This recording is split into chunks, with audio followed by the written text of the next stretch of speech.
Fab, so we'll get that recording. After we finish, the lovely Kirsty will send out all the bits and pieces and the recording as well. And we have a YouTube channel, which seems very fancy, where you can go back and watch all the previous ones we've done, and also this one will get uploaded as well. So we will make a start then. So I'll do introductions first. So my name is Charlotte. I am the director of the HR department, Coventry, and we run these webinars. We've been doing them for a year or so now, in conjunction normally with the lovely David Hudson, who is off with a client today. So you've just got me today, but that's done.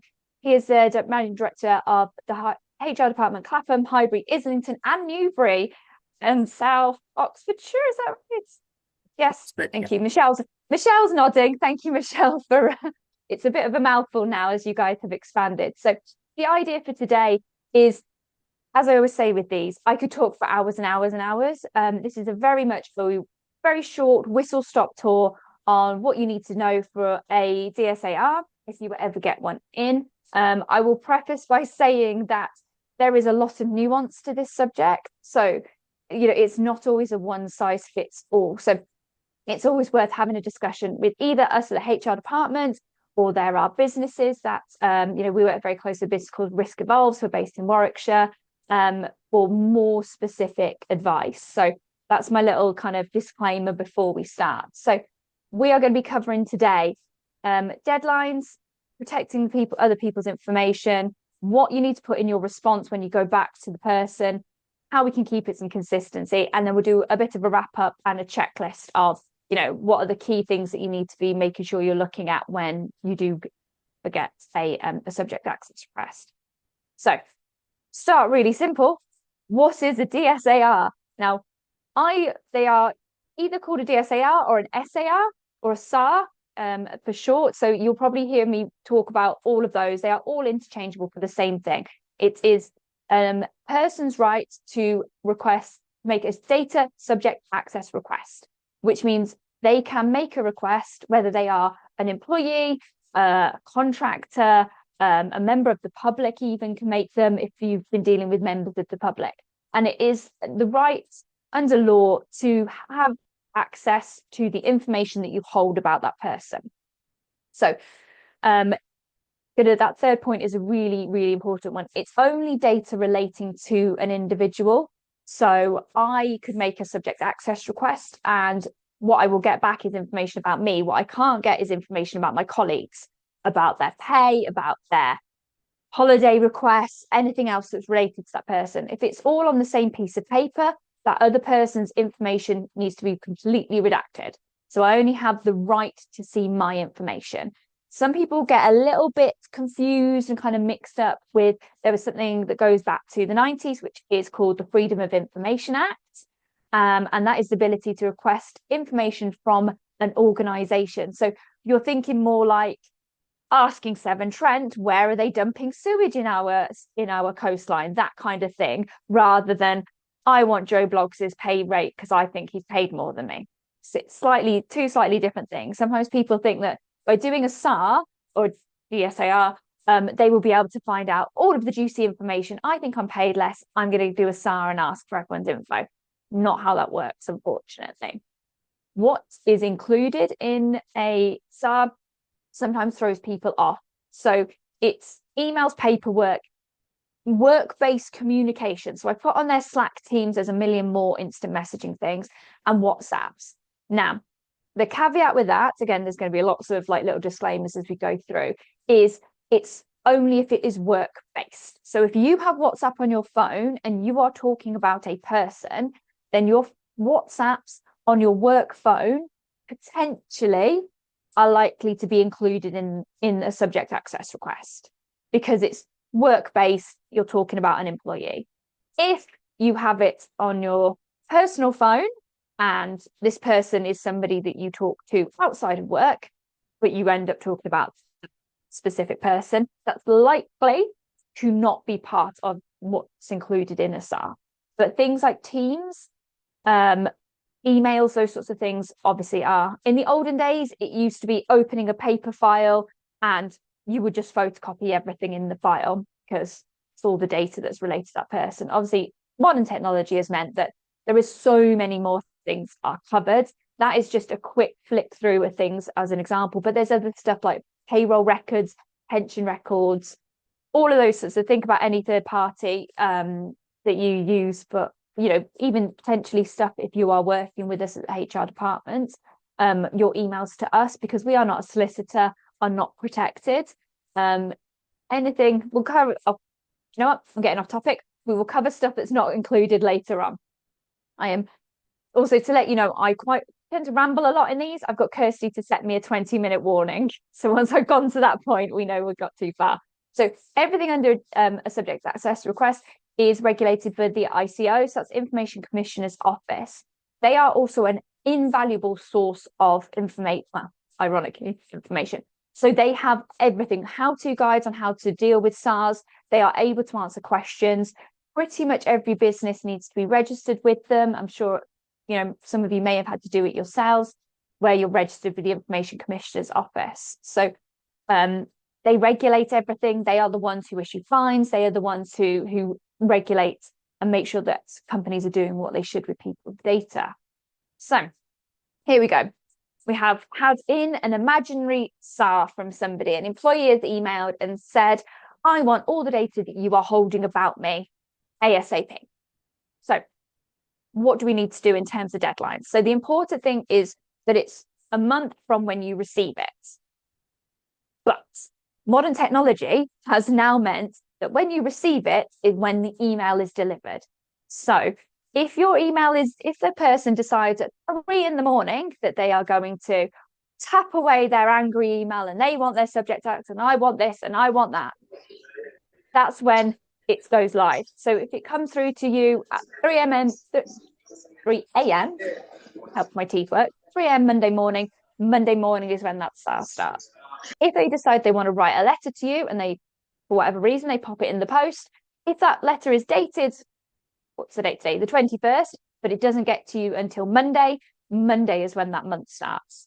So modern technology has meant that those things can be delivered instantly, which means that's when the month starts from. It is possible to extend by 2 extra months. And this is going to be another caveat. You need to be able to justify that.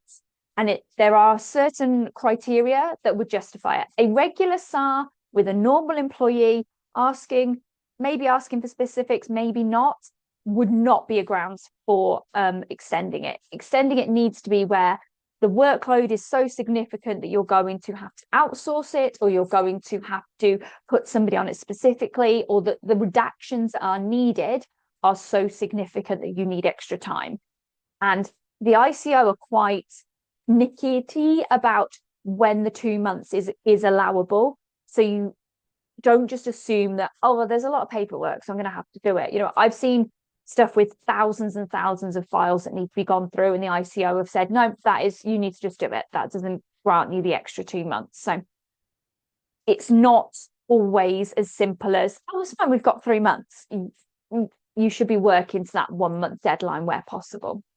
Obviously, if you've got somebody who's been with you 10, 20 plus years, their name's going to appear in a lot of stuff, and you're going to need to sift through a lot of stuff. But that's where the 2 months comes in. It's not an automatic right, unfortunately. It'd be lovely if it was, because 3 months would give us loads of time to get everything done. But unfortunately, we don't get it. I will also say, as we've had, our fictional SAR has dropped in, a warning to everybody. Now, I'm sure we're all good people and we would never, ever, ever delete anything illegally. However, the second you get a subject access request, anything that you delete that is related to that person becomes illegal. So if you have, and I'm assuming, I'm not even going to look to see if anybody nods. If there's anything controversial that may have been sent about an employee, it's probably a good idea to delete that and then delete it from your deleted. Now, Michelle, we've got my lovely colleague Michelle is also on the call. You may have had this at some points where clients email you, again, the furious keyboard typing, and they're mad about a situation and they say something really inappropriate. They say that they want to fire them, or they say they hate them, or they say something. I nowadays will pick up the phone, tell them to delete that email, delete it from their deleted box. I'll delete it from mine and my deleted box, and we'll just talk about it on the phone. Because modern technology is a one blessing and a curse in many ways. And if that in 3 years' time, that employee asks to see information about themselves, and there's this email saying, well, you really hate them and they are doing your head in and you want to fire them. And then all of a sudden you've had a contentious issue with them. They're going to use that as full ammunition against you. So be careful about what you put in writing. Even if you think it's private, if it's in Teams, those things can be discoverable, which puts everyone in a sticky situation. So politeness and above board, please, in all situations. Say the stuff where it's not recorded, basically. So some little bits just to talk about the ICO. So things that the ICO are able to do as they are the governing board for this. So they can issue warnings, a little bit like a telling off from your teacher, but they also go on their website of people who are businesses who are under their radar and need further information. So if you are in trouble with the ICO, it is out there for the world to see. They can have enforcement notices put in place, which means if you fail to complete the SAR and they have an enforcement notice put on to get you to do it, not doing it is then a criminal offence and you would go to criminal prosecutions. I personally have never had anything go that far because I would always advise if you get a SAR, just do it unless there is a really strong reason, and you can refuse for some reasons, generally ones where you believe it's malicious or you believe that the person is trying to find something that would hinder your position in court. And again, another caveat, this is not a cut and dry thing. There's a lot of nuance to that as well. But I've never always would advise if you get a SAR to just do it as best you can. Again, the failure to comply is normally for bigger companies who just ignore things like this. And then that last one is the ICO can issue large fines. So they have the ability to issue several £1 million worth of fines. They also can issue for companies that are bigger than that up to 4% of your predicted profit or something as well. So they're not afraid of slapping a big number onto something, because not only does it make them look good, they can then put it on their website that they've charged X company several £1 million. So we don't want to fall foul of that. It's not worth the hassle of having. And generally, I've dealt with the ICO directly. They are nice people. They're very understanding. They know that businesses are not perfect and cannot do everything perfectly all the time. However, with the ICO, a bit like with law, employment law and regular law, ignorance is not always a defence. So just saying, I didn't know that, I didn't do that, I wasn't aware of that, is not always a defence for them. So there you go, perfect. When you can say no and how to do it. So these are our big reasons. And again, caveat, there is nuance to all of this, but these are the main reasons we can say no. It's unfounded. So generally, this comes from just somebody is peed off. You know that they're causing a problem. They've said they're causing a problem. I've had one before where somebody put in their SAR and then said to their manager, when are you going to get it done? I know it's going to take you ages. That's why I've done it. Thank you for that. I love that you wrote that in an email.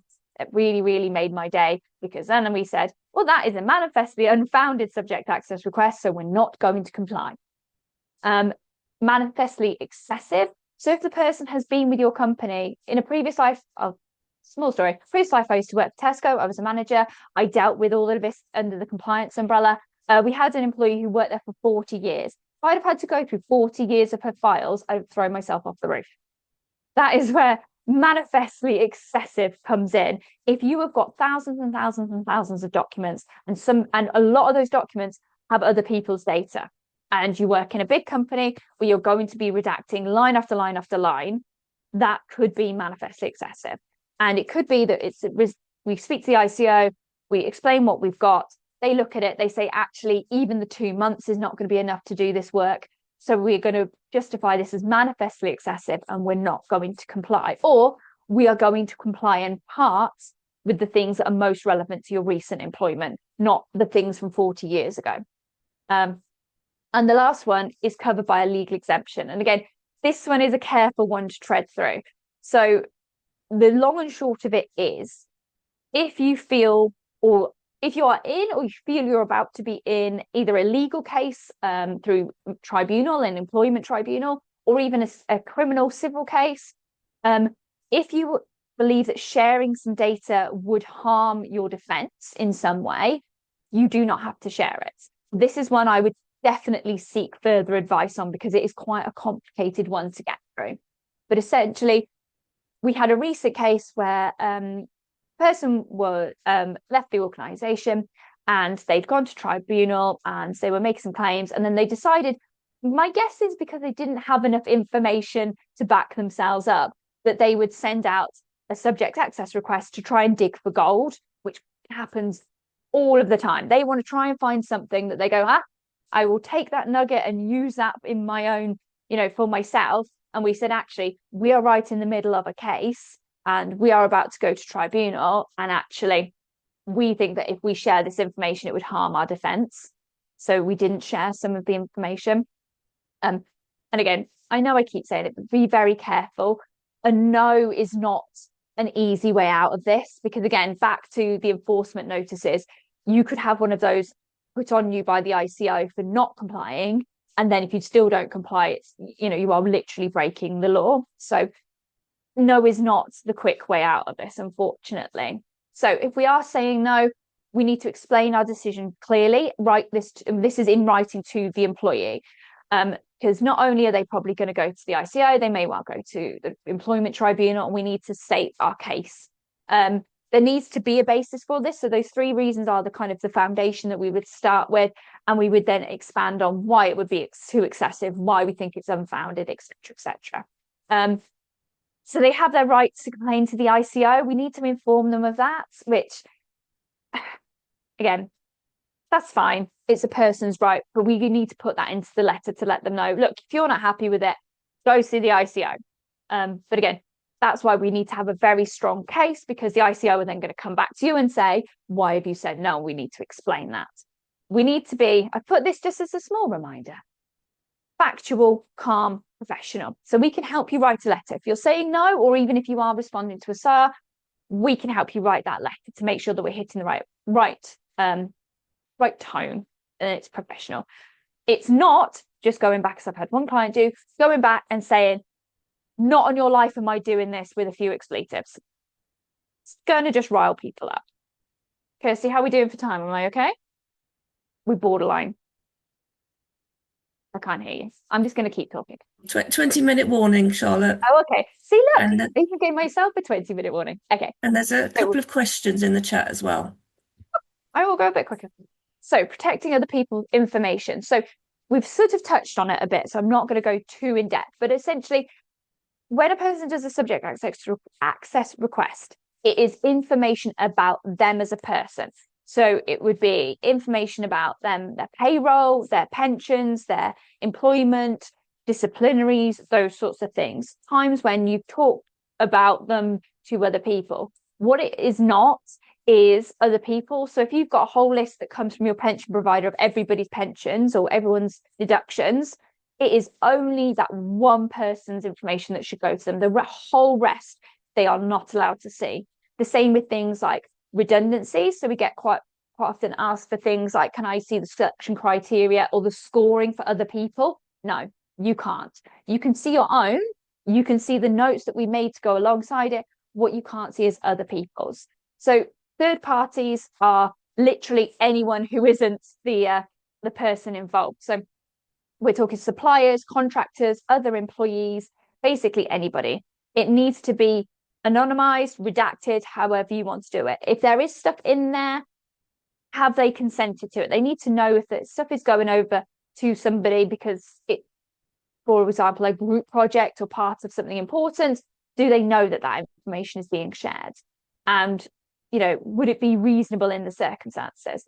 I will also say very quickly on this that just using the highlight or blackout tool on Word is not enough. That can be undone. You need something like Adobe Pro or something similar, because even if you use some of the very basic free PDF modulating things, they can be undone, especially with AI, which can now, you can put something in and ask it to take it away. You need to use something that's really definitely going to redact it, because there is absolutely no point in putting a black line on it if somebody can just go in and edit it and take the black line off. Okay, so redactions need to be consistent. So we need to be checking it, double checking it, get somebody else to look, because the last thing you want is actually for a colleague's pay to be shared with somebody for no good reason. We had that recently. We had to go back to a client and say, this email thread that you have supplied, will potentially will supply as part of the SAR, has 3 other people's pays, like discussions about pay in there. And that is absolutely not something that we're going to be sharing. So it needs to be irreversible, because we don't want to then accidentally share that. People are terrible. People will go fishing for what they think is gold, what they think will serve their purposes. And if we are redacting anything, we need to let people know this has been redacted. I've seen some before where people redact in white, and then it looks like a blank page in places. So we need to be clear, this is a redaction, put it in black. It's easy enough. Everyone knows what that means. So last little bit. So we've got all our information together. We've taken out what doesn't go to them. We've got it already. What do we need to put in it? So we'd always advise sort of a cover letter, basically. So confirm that you have processed that information, or if you've used a third party, they may well do the letter and confirm that they have processed the information. What you are sending over. So almost like a little contents page. We're sending over your contracts. We're sending over the information about we have about your holidays. We're sending over pensions. We're sending over payroll. We're sending over this. We're sending over that. Doesn't need to be every single page, but a good contents of what you've got. Pages 5 to 7 are pension. Pages, 12 to 15 or whatever. An explanation of how that data was used. So you may well have third parties that you use. So what I would think of is like insurances, so health insurance.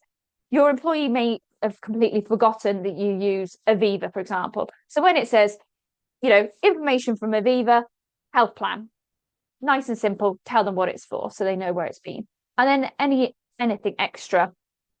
So it may well be that if somebody has been with you a very, very long time, you only need to keep certain pieces of information for a set amount of time. It may be if they've been with you 20 years, you don't have some of that information. So let's be clear about, okay, we only have your payroll information going back 7 years.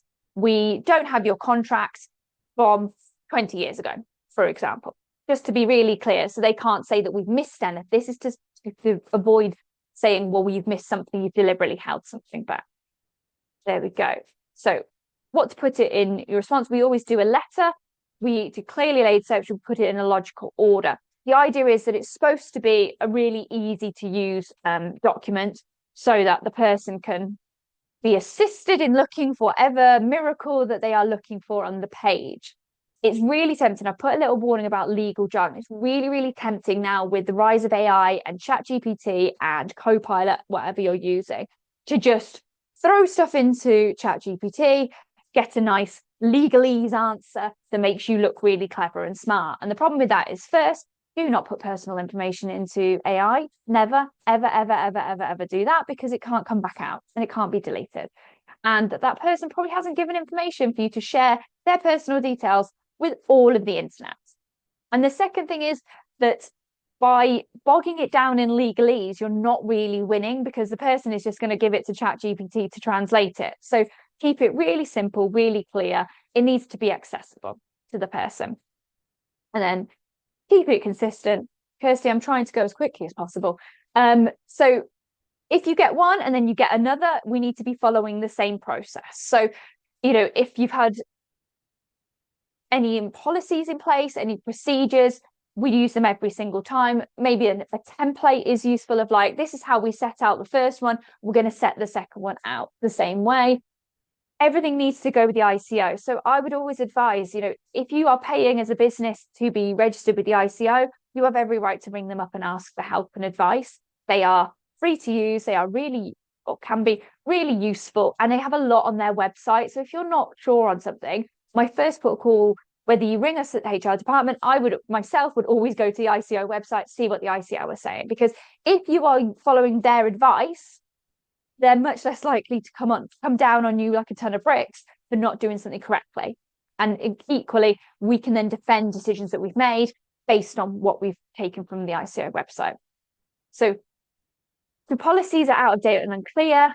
We need to be getting on top of those. We need to make sure that, we are clear about what information we're holding and why for that person, for any person, when we are sharing information with third parties and what the reason is, when we are destroying data. So obviously some stuff only needs to be kept for a certain amount of time. We need to be clear about those things and keep that consistent so that we're not going to somebody's file and finding half of the stuff is missing, whereas somebody else has got a file that's, 10 miles long. So we're at the end. We made it. I only talked over slightly. So a little wrap up. So we said at the end of this, you would come away with a checklist. So here it is. The SAR comes in. These are the 5 things that you need to remember to do. So the first is the deadline and can we get any extensions? So that is the goal. You need to be aiming for that 1-month deadline or the 3 months if you get the extension. You cannot use we were busy, something happened, a project came in, blah, blah, blah, as a reason. The ICO don't care and the employee will hold it against you. So remember that deadline. You are responsible for that deadline. It doesn't change. It doesn't get to move unless you've had an extension applied. What can be requested and why? So again, remember, this is just the person's information, not everyone in the company, not confidential business decisions. It's only as it relates to them. So if you've got a redundancy situation and somebody wants all that information, it's only the information about them. If you're making bigger decisions, worldwide decisions about managers, etc., not for them. Doesn't involve them, doesn't relate to them. Only it's about them. Third party rights. So that's the third point. Third party is the third point. Redaction. Check them and check them again. Give them to somebody else to look through. Like I said, a client did a whole subject access request, sent me their draft document. I went through it and went, I can find 3 people's pay information in this. And they went, oh, can you really? And I went, mm-hmm. So you get a bit blinded by it all. So give it to somebody to look at. Like I said, there are companies who can help you with that as well, that can even do the redactions and stuff. So if you are not sure, use one of those. But you, under GDPR and also the ICO regulations, we cannot be sharing other people's data when we are giving a subject access request over. So we make sure we're not breaking the law by trying to comply with the law, basically. Point number 4 is the response is clear and understandable. I've seen it before where people have just tried to just photocopy everything, throw it in an envelope, whisk it away and say, that'll take him forever to read through. I don't really care. It needs to be in some sort of logical order.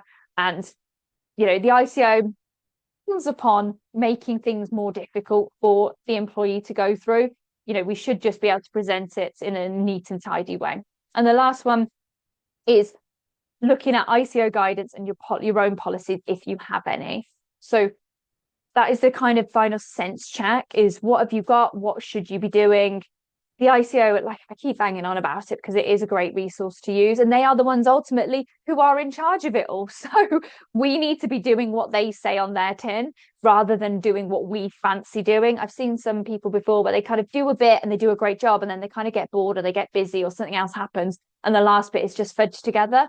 And that's not acceptable. The ICO aren't going to take that you were fine doing it for half of it and then the other half you got bored and just sort of fudged it. It's not going to work out. So if in doubt, seek advice. We are always happy to help. If we don't know the answer, there are specialist companies who we can go to who can do the subject access request for you or advise on it. And if not, the ICO. Like I said earlier, ignorance is unfortunately not a defense with them. So questions and answers. Kirsty, to say we've got some in the chat, please and thank you.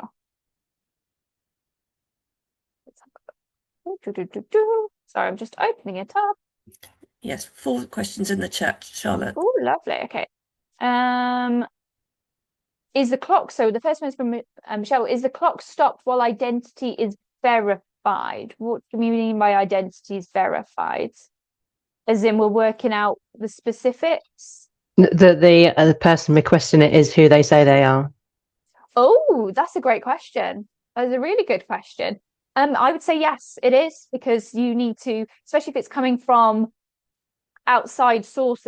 I mean, generally they come from employees, so you know who the employee is. But we have had it before where people have used different email addresses, and you need to confirm that it is the person and not somebody who's hacked them or hijacked their email address. But yeah, the clock is paused while you work out if that person is generally who they say they are, and now while you work out if they've got any data on them. So I've seen it before where somebody's put a SAR in and it wasn't the right company.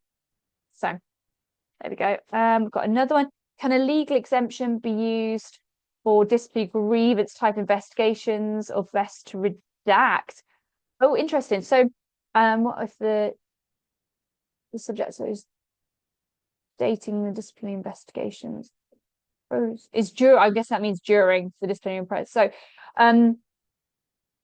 the long and short is that disciplinary grievances need to be included within the subject access request, but again, the information relating to other people would need to be redacted. Where this kind of forms an issue is if you are getting witness statements from people who didn't want to be identified, you're going to have to take their names out of it if they don't want to be identified, but the information in theory is relating to the employees, so they would get sight of it. Hope that sort of makes sense. What if it's in the middle of the disciplinary investigation? Surely they can't get it yet. I think there would, as a good question, I think it would depend how they've worded the subject access request, because you have a month to get the subject access request done. So in theory, if you can tie off the investigations and the disciplinary process, they will then have the outcome of it. Again, with the subject access request, the wording is important, because some people just ask for everything, and you have every right to go back and say, well, actually, what do you mean by that? Do you mean everything? Because that's going to take a while. Or do you mean specifics related to this disciplinary process? And there are some cases where we are able to say no because it's in progress. But again, it would depend where we are in that process as well and what information is available. Because actually, if it's a disciplinary and it's evidence you're going to be using, that person has every right to see that evidence, but as part of the process, because you're going to give it to them before a disciplinary meeting anyway. Ooh, trying to find the next one. Is it a calendar month or is it calculated in 28 working days? So it's a calendar month rather than 28 days, generally. And is copying in a lawyer count as legal? Oh, that is another great question. So is copying in CCing in a lawyer counted as legally privileged and not disclosed? I would say no, generally, because I could be copying in one of the solicitors we work with and it doesn't make it legally privileged. It needs to legally privileged is when you are speaking about the specifics of a case. So just copying in a lawyer, because otherwise everyone would copy in a lawyer every single time they send an email and then nobody would disclose anything. So unfortunately, unless it is you are emailing the lawyer about this person, maybe you're getting advice on a disciplinary, or maybe you are speaking about my last example, there was a tribunal ongoing. If you're talking about the tribunal, that stuff is legally privileged because there is an ongoing thing. If you're just copying in somebody to help hide stuff, I'd be concerned about the email that you're sending as well, because if it's something that's sensitive that couldn't be disclosed, it's either going to be company sensitive information, or it potentially shouldn't be in an email. It should be a phone call. That's okay, no problem, Joanne. Like I said, it is hard because there's so much nuance to this. I have one last question from somebody who wasn't able to make it. It's on my little froggy post-it note, and their question is a bit more practical minded.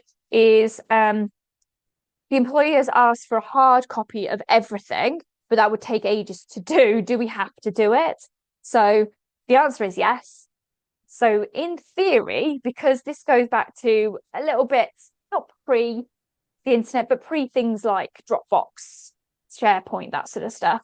In theory, you should provide everything in paper and electronically. What you can do is when you are setting out the terms of what you're doing, you can say to them, can you confirm if you want a hard copy?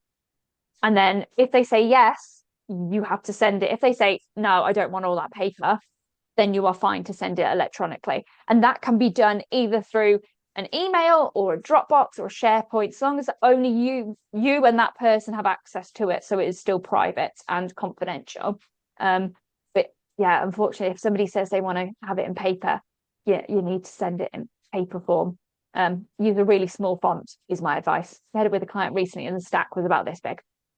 But yeah, it's just one of those things is they have a right to have a hard copy. So we can't really get around that. Were there any more questions before we finish up? No. Kirsty, let me know if any more drop in while I'm talking. So that is us for things working. That is us for today. We do a little plug at the end because that's kind of what our bread and butter is. So we can help with everything from SARS all the way through to the general employment law stuff. I love digging through these complicated ones with clients. I am a little, as many of you have done these with me before, I'm a little geeky about employment law and stuff. So I love getting into the nuance of it. But we can help with so many other things. Michelle and Kirsty and myself, we're all on hand. David, when he is not off with other clients, can help with this whole list of stuff. So that is a very small plug because I hate doing the plugs. And then thank you for attending. We have loads more webinars coming up throughout the year because they are always quite popular. You can sign up for our mailing list. And I think there are some on the website as well, aren't there, Kirsty? There's a couple, but we're going to be putting loads on this year. So do sign up. Yes, lovely. What's the next one? Because I'm not doing the next one. I'm on holiday. Good Put you on the spot.